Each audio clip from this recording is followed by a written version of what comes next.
AMD lance donc aujourd'hui ses nouveaux processeurs Ryzen. Ici, il s'agit de la série 7, elle s'attaque au haut de gamme et pour l'occasion, bien sûr, nouvelle plateforme qui se nomme Summit Ridge et l'arrivée de nouvelles cartes mères. Ici, je vous présente la plateforme qu'on a utilisée donc pour nos tests. Il s'agit d'une plateforme signée Gigabit au travers de sa marque Aorus afin de s'opposer à MSI ou encore Asus.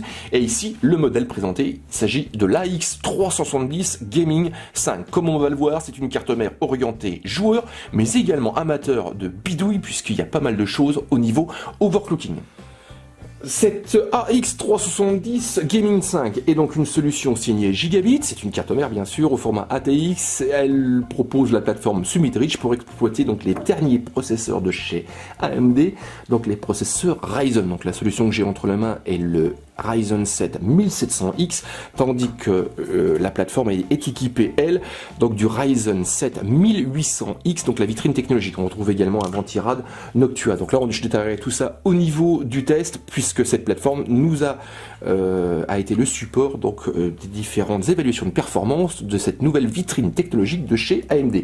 Pour revenir à cette carte mère, donc référence AX370 Gaming 5, c'est signé Gigabit, commercialisé sous la marque Aorus. Un design plutôt sobre, travaillé avec un jeu de deux couleurs, une PCB noire, on retrouve du blanc au niveau d'un carter en plastique protégeant les différentes sorties arrière qui se prolonge également sur l'avant de cette solution. On a également un gros focus au niveau des systèmes de refroidissement avec donc de l'aluminium brossé au niveau du chipset, c'est un X370 et on retrouve au niveau du socket, donc AM4 permettant d'utiliser Ryzen, différents radiateurs. Donc là je ne sais pas si vous pouvez les voir, oui on peut les voir, donc vous les retrouvez à ce niveau-là et à ce niveau-là. Donc là, ils seront en place pour pouvoir optimiser le refroidissement de l'étage d'alimentation. Tant qu'on est à ce niveau-là, on va peut-être parler de la mémoire. On retrouve ici donc un système de rétroéclairage qui vient compléter un ensemble beaucoup plus vaste et du RGB pilotable directement au travers d'une petite application sur Windows. Mémoire, 4 emplacements, 64 Go de DDR4 maximum, fréquence annoncée entre 2133 et 2667.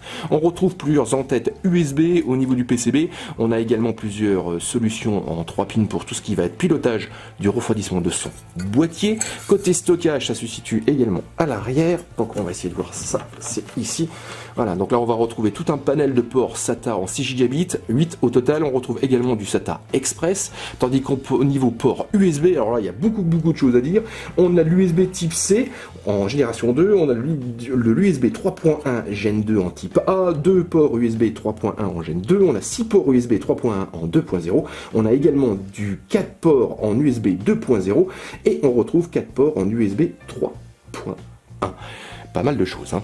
Au niveau PCI Express, donc ça c'est tout ce qui va être joueur. On a 3 unités, elles sont renforcées, ça c'est pour l'utilisation de cartes graphiques longues.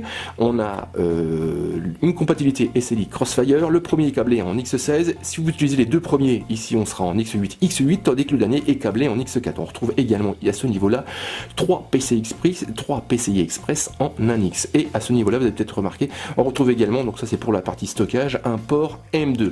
Au niveau réseau, 2 puces, une puce Intel et une puce Killer E2500 et à l'arrière on a une connectique principalement axée sur de l'USB. Donc là vous avez les différents coloris correspondant aux différentes normes que je vous ai énoncées. On retrouve également ici une sortie vidéo, c'est de l'HDMI 1.4 et on a tout un panel de connectique audio et la puce utilisée donc ici est une solution de chez Reltex, c'est la LC1220. Donc cette solution, on la détaillera en détail lors de la publication du test complet de Ryzen, parce qu'il y a vraiment beaucoup de choses à dire, surtout au niveau du BIOS. Au niveau PCB, je vous parlais tout à l'heure qu'elle était orientée gaming, mais également overclocking. Alors pourquoi? On retrouve à différents niveaux des petites fonctionnalités assez sympathiques. Donc je vais vous montrer. Ici au niveau mémoire, par exemple, on va retrouver 2 boutons dédiés, vous avez ici. Donc à ce niveau-là et à ce niveau-là. Donc là on a un bouton permettant de démarrer la plateforme sans utiliser forcément un boîtier. On a un bouton OC pour déclencher donc une technologie d'overclocking automatique. Un bouton reset, ça c'est pour pouvoir relancer la machine lorsqu'on en a besoin. On a également un clear CMOS. Alors que le clear CMOS, si vous n'êtes pas trop au courant ou au fait, il s'agit ici de remettre tous les paramétrages du BIOS à 0. Donc au cas où d'un overclocking trop fort et que la plateforme ne démarre plus, une fonctionnalité assez utile. Et on retrouve par exemple sur le bas, donc à ce niveau-là, vous avez un debug log. Donc ici, lorsque la plateforme démarre, on a un affichage avec un code qui apparaît. Et c'est vraiment assez intéressant lorsqu'on fait de l'overclocking, parce que si on utilise par exemple des barrettes mémoire avec on va dire un certain paramétrage, donc ici si on fait un exemple, par exemple j'installe mes modules DDR4 avec une certaine fréquence donnée, même mon profil XMP, hein, sans forcément être un spécialiste, je prends un peu de temps parce que comme je suis voilà, un spécialiste, même le paramétrage du profil XMP donc donne des fréquences, des timings et une certaine tension, mais si la cellule carte mère par exemple n'accepte pas ce paramétrage là, du coup au démarrage on risque de se retrouver avec donc une plateforme install. Donc à partir de là, si on a réussi, la plateforme n'arrive même pas du tout à booter, et ben ce petit debug log ici vous indiquera un code, et ce code a des chances de vous indiquer l'origine du problème. Il vous indiquera pas le problème mais l'origine.